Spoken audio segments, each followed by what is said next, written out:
कक्षा 12वीं की हिंदी ऑनलाइन कक्षा में आप लोगों का स्वागत है।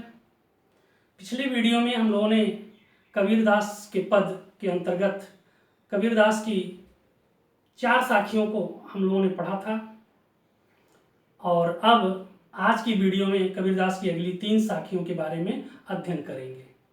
तो सबसे पहले विद्यार्थियों के मन में साखी शब्द के बारे में प्रश्न उठता होगा कि साखी का क्या अर्थ है। तो साखी का मतलब होता है साक्ष्य। साक्ष्य माने प्रमाण या प्रत्यक्ष ज्ञान। कबीरदास जी भ्रमणशील थे, एक स्थान से दूसरे स्थान पर घूमा करते थे। जो प्रत्यक्ष ज्ञान प्राप्त करते थे, अनुभव प्राप्त करते थे, उनको वह अपने साखियों के माध्यम से अभिव्यक्त करते थे। साखी वस्तुतः एक दोहा छंद ही है। तो आइए हम कबीरदास की अगली साखी के बारे में पढ़ते हैं।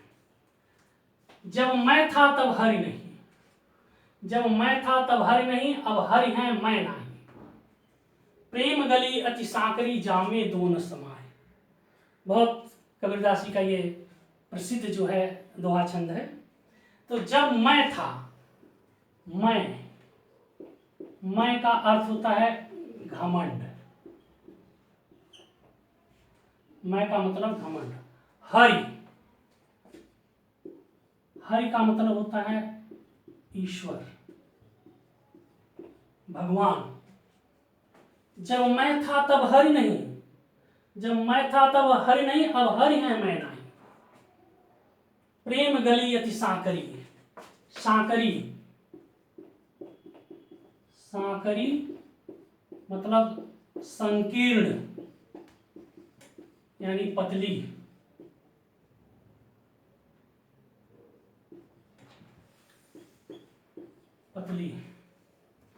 तो शब्दार्थ स्पष्ट हो गया।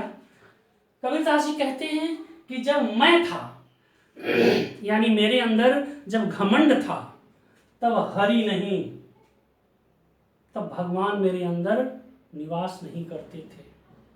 जब मेरे अंदर घमंड का वास था, तब ईश्वर मुझसे कोसों दूर था। अब हरि हैं, अब मेरे अंदर ईश्वरत्व है, भगवान है, मैं नहीं, अब मेरे अंदर घमंड नहीं है। यानी जब घमंड था तो ईश्वर नहीं, अब ईश्वर मेरे अंदर वास करते हैं, ईश्वरत्व मेरे अंदर वास करता है, तो मेरे अंदर घमंड नहीं है। प्रेम गली अति सांकरी, प्रेम की गली बड़ी पतली है, संकीर्ण है, जामे दोन समाए, जिसमें दोनों नहीं रह सकते। दोनों मतलब ईश्वर और घमंड। या तो प्रेम की गली में ईश्वर ही रहेंगे या तो घमंड ही रहेगा। तो इस तरह से कबीरदास जी कहते हैं कि ईश्वर प्रेम में घमंड व्यक्ति को त्याग देना पड़ता है, और जब व्यक्ति के अंदर घमंड रहेगा, ईश्वरत्व की प्राप्ति नहीं होगी। और जो ही ईश्वरत्व की प्राप्ति होगी, व्यक्ति के अंदर घमंड छूमंतर हो जाएगा, दूर हो जाएगा, क्योंकि प्रेम की गली बहुत ही संकीर्ण है, इसमें दोनों नहीं रह सकते हैं। कबीरदास जी अपने एक अन्य दोहे में लिखे हैं कि कबीरा यह घर प्रेम का, खाला का घर नाए, शीश उतारे भूई धरे, सो घर बैठे माए। कबीरदास जी कहते हैं ईश्वर का जो दरबार है वो मौसी का घर नहीं है कि जब आए और जब मन हुआ चले जाएं। शीश उतारे का मतलब है कि घमंड जो उतार करके, घमंड त्याग करके जो ईश्वर के दरबार में प्रवेश करेगा, वही प्रवेश पा सकेगा। तो अगले जो है दोहे पर जाते हैं हम लोग। कबीरदास जी का अगला दोहा है, अगली साखी। निंदक नियरे राखिए, आंगन कुटी छवाए, बिन पानी साबुन बिना निर्मल करे सुभाए। निंदक माने निंदा करने वाला, निंदक माने निंदा करने। नियरे का मतलब है करीब या पास। आंगन कुटी छवाए माने आंगन में कुटी छवाना, कुटी माने घर, कुटी माने घर। बिन पानी साबुन बिना निर्मल करे सुभाए। सुभाए माने स्वभाव, इसका मतलब स्वभाव।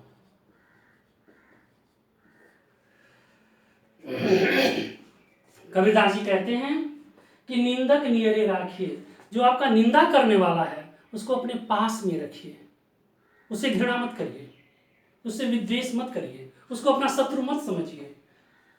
आंगन कुटी छवाए, यदि हो सके तो उसे अपने आंगन में ही स्थान दे दीजिए, आंगन में ही कुटी छवा दीजिए, यानी उसको पास ही रखिए, दूर मत करिए। क्यों? क्योंकि बिन पानी साबुन बिना निर्मल करे स्वभाव। कपड़े को धोने के लिए पानी और साबुन की आवश्यकता होती है, तब वह स्वच्छ होता है। और आपके मन रूपी जो है कपड़ा जो है, मन जो है वह बिना पानी और साबुन के स्वच्छ होता रहेगा। क्यों? क्योंकि वो निंदक की निंदा का आपको भय रहेगा, जिसके कारण आप जो है ऐसा कार्य नहीं करेंगे जिससे आप निंदा के पात्र बने। इसलिए कबीरदास जी कहते हैं कि निंदक नियरे राखिए, आंगन कुटी छवाए, बिन पानी साबुन बिना निर्मल करे सुधाए। अब हम अगली वीडियो पर जाते हैं। हेरत हेरत हे सखी रहा कबीर हेराय, बूंद समानी संबंध में शोकत हेरी जाए। तो कबीरदास जी अपने इस दोहे में कह रहे हैं कि हेरत हेरत, यहाँ हेरना, हेरत हेरत मतलब खोजते खोजते,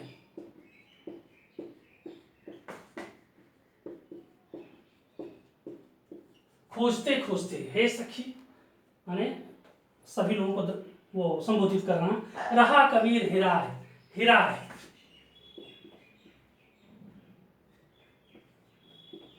हिराय का मतलब है खो जाना, हिराय का मतलब खो जाना। बूंद समानी समुद्र में शोकत हेरी जाए।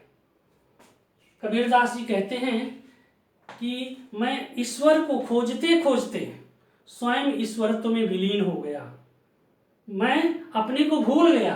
हेरत हेरत हे सखी रहा कबीर हिराय, ईश्वर को खोजते खोजते मैं स्वयं अपने अस्तित्व को जो है ईश्वर में विलीन कर दिया। अब बूंद समानी समुद्र में शोकत हेरी जाए, जिस तरह से समुद्र में बूंद पड़ जाने के बाद यह बूंद का अस्तित्व तो समाप्त हो जाता है, फिर बूंद को खोजना कठिन हो जाता है या हम नहीं खोज पाते हैं, क्योंकि जब तक समुद्र से बूंद अलग है उसका एक अपना अस्तित्व है बूंद बूंद के रूप में। लेकिन ज्यों ही बूंद समुद्र में मिल जाती है, अपना अस्तित्व खो करके वह समुद्र में जो है एकाकार हो जाती है। वैसे ही जब जीव आत्मा ईश्वर को प्राप्त करने की साधना में लगी रहती है, तो एक ऐसा समय आता है कि जो अपने अस्तित्व को खो करके वह पूरे ईश्वरत्व में समा जाती है। फिर अपने को खोजना बड़ा मुश्किल हो जाता है, क्योंकि वह ईश्वर में ही एकाकार हो जाती है। अब शेष अगली वीडियो में।